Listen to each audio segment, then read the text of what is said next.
Bienvenue sur la chaîne Actu Mystère, une chaîne où vous découvrez ce que les autres chaînes vous cachent, les vérités que personne n'ose dire. Ce soir, dans l'univers du hip-hop ivoirien, une affaire secoue tout, un rappeur en pleine ascension, des paroles controversées, une plainte déposée. Et une question qui plane, jusqu'où un artiste peut-il aller dans ses mots avant que la justice ne frappe? Bienvenue sur Actu Mystère, chaîne dédiée aux dossiers qui dérangent, aux coulisses que peu osent explorer. Si vous aimez comprendre au-delà du buzz, pensez à vous abonner et activer la cloche pour ne rien manquer. Aujourd'hui, l'affaire Imra. Quel est le contexte? Quels sont les enjeux? Et surtout, quelle morale tirer de tout cela? Restez jusqu'au bout, on va tout décortiquer. Qui est Imra?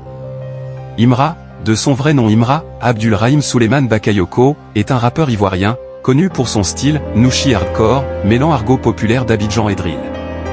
Il s'impose progressivement dans le rap ivoirien, parle de la rue, de la galère mais aussi de la reconnaissance. Qui est l'autre partie? Le producteur ivoirien David Monceau, figure de l'industrie musicale, a déposé 2 plaintes pour diffamation publique contre Imra. La plainte concerne des propos dans le morceau « Yorobo Drill Act 4 » où Imra mentionnerait Monceau d'une manière jugée diffamatoire. Pourquoi cette affaire, mystère? Parce qu'elle combine musique, liberté d'expression, rivalités artistiques, loi et réputation. Elle pose aussi la question, quand un artiste s'exprime-t-il trop? Et que devient-il quand les mots dépassent la scène? Le morceau incriminé. Dans « Yorobo Drill Act 4 », Imra chante « Ah bon? Moi, je suis pédé ?» demande à David Monceau, dès qu'il m'a envoyé au coucou, je l'ai bloqué. Ces paroles ont été jugées par le camp Monceau comme une imputation diffamatoire, liée à l'orientation sexuelle présumée, ce qui porte atteinte à l'honneur et à la vie privée. Les plaintes déposées. David Monceau a saisi le procureur de la République près le tribunal de première instance d'Abidjan Plateau. Il s'agit de diffamation publique et l'affaire pourrait coûter très cher à Imra, tant sur le plan pénal que civil.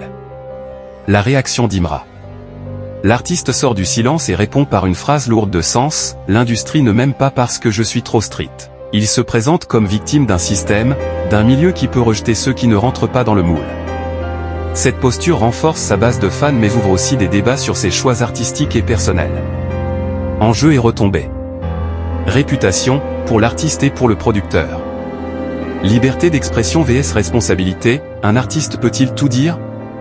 Jusqu'où va la liberté? Image publique et vraie vie, dans un milieu où l'image est tout, un faux pas peut être fatal.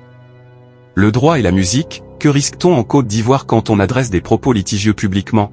Arrêtez de vous foutre de nous dans le pays là. Information des dernières minutes dans le show des Ivoiriens, l'heure est grave. Le producteur le plus connu d'Afrique qui a aidé beaucoup de stars, David Monceau, aurait porté plainte contre un rappeur ivoirien qui prétend dire qu'il a écrit pour prendre son derrière. C'est-à-dire que d'abord, ce rappeur-là va répondre de ses actes devant les autorités compétentes pour propos homophobes d'abord. Surtout, il y aura même ces concerts qui peuvent être annulés. Vous avez tous suivi ici des propos qui sont sortis par rapport à Roseline qui a été annulé son concert en Europe. Donc vos Bercy, vos je sais pas quoi, ça risque d'être annulé. À part s'il confirme, il arrive à prouver que le compte qu'il a écrit et puis dit, ah bon, donne-moi ici, que l'on demande à David Monceau.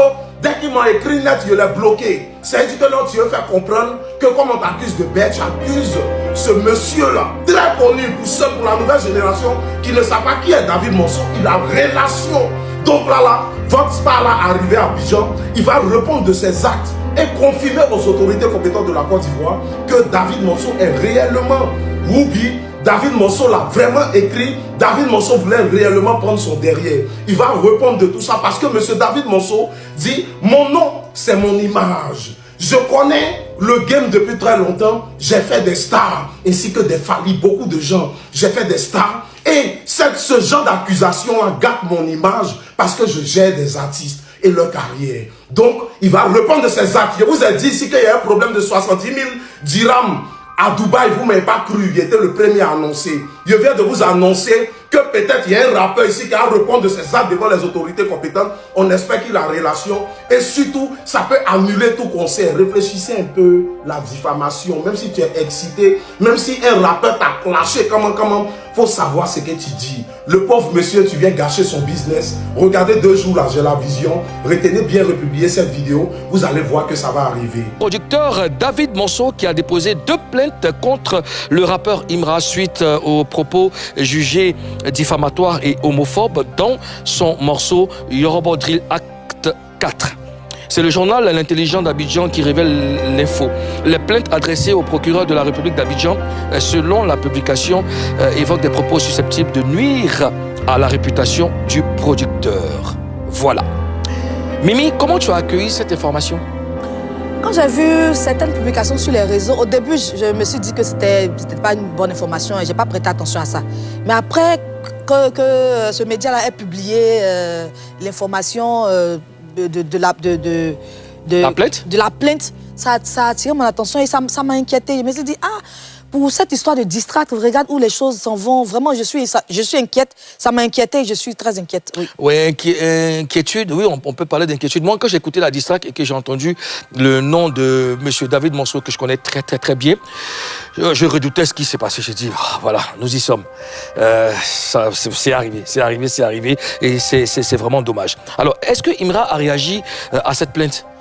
Imra n'a pas encore réagi officiellement, mais il y a ce snap dans lequel il dit « L'industrie ne m'aime pas parce que je suis trop strict. » Trop strict. Trop strict. Ouais. C'est-à-dire, il est trop... trop direct, trop noussi. Trop noussi, ouais. Voilà. Et c'est un peu... David Monceau est un producteur de musique ivoirien, figure majeure de l'industrie africaine depuis la fin des années 1990. Basé entre Abidjan et Paris, il est le fondateur du label Obo Musique. Que dit la loi ivoirienne par rapport à ce qui est reproché à Imra? Selon le code pénal de la Côte d'Ivoire, l'article 200-1 dit que la diffamation, l'injure ou la menace est punie d'un emprisonnement de 5 à 10 ans et d'une amende de 500 000 à 5 millions de francs CFA. Si l'infraction est commise par la voie de la presse, de la radio ou de la télévision, les peines sont portées au double. Le code précise que les délits de diffamation, injure, etc.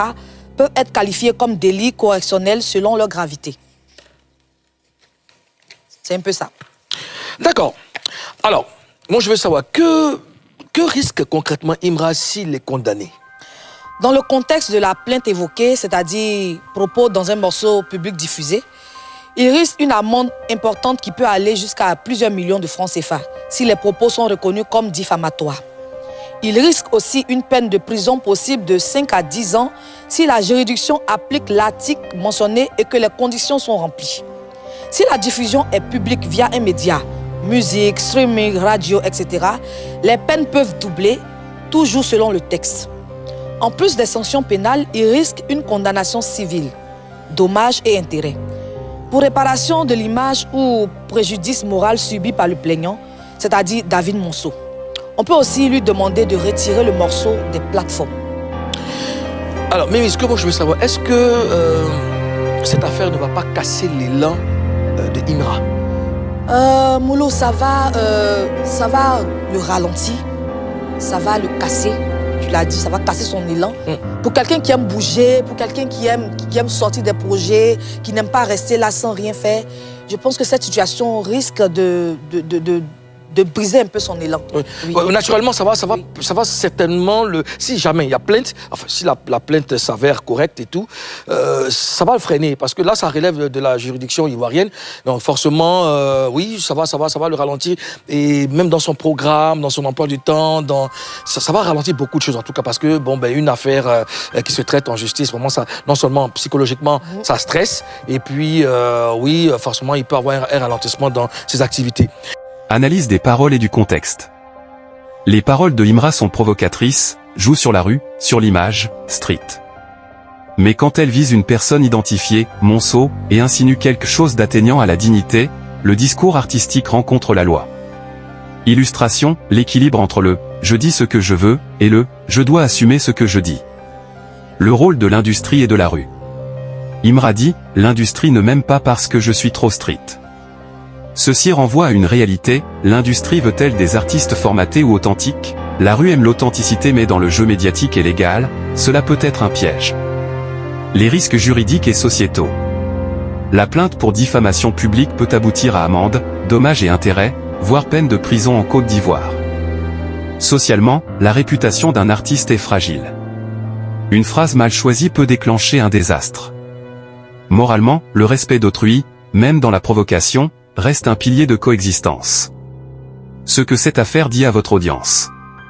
Pour les jeunes, pour les artistes, pour toute personne active sur les réseaux, attention à vos mots. Une ligne claire, liberté d'expression oui, mais pas impunité d'expression. Pour ta chaîne, Actu Mystère, c'est un exemple vivant qui montre que derrière chaque headline, chaque plainte, il y a un récit, des choix, des conséquences. Alors, quelles leçons retenir? Qu'on soit artiste ou simple internaute, les mots ont du poids. On ne peut pas tout dire, sans considérer l'autre et les conséquences.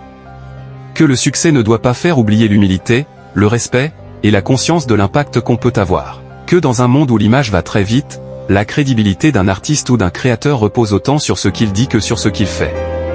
Enfin, que la provocation peut booster la visibilité, mais aussi attirer l'attention judiciaire, ce que beaucoup oublient. L'affaire Imra est loin d'être close.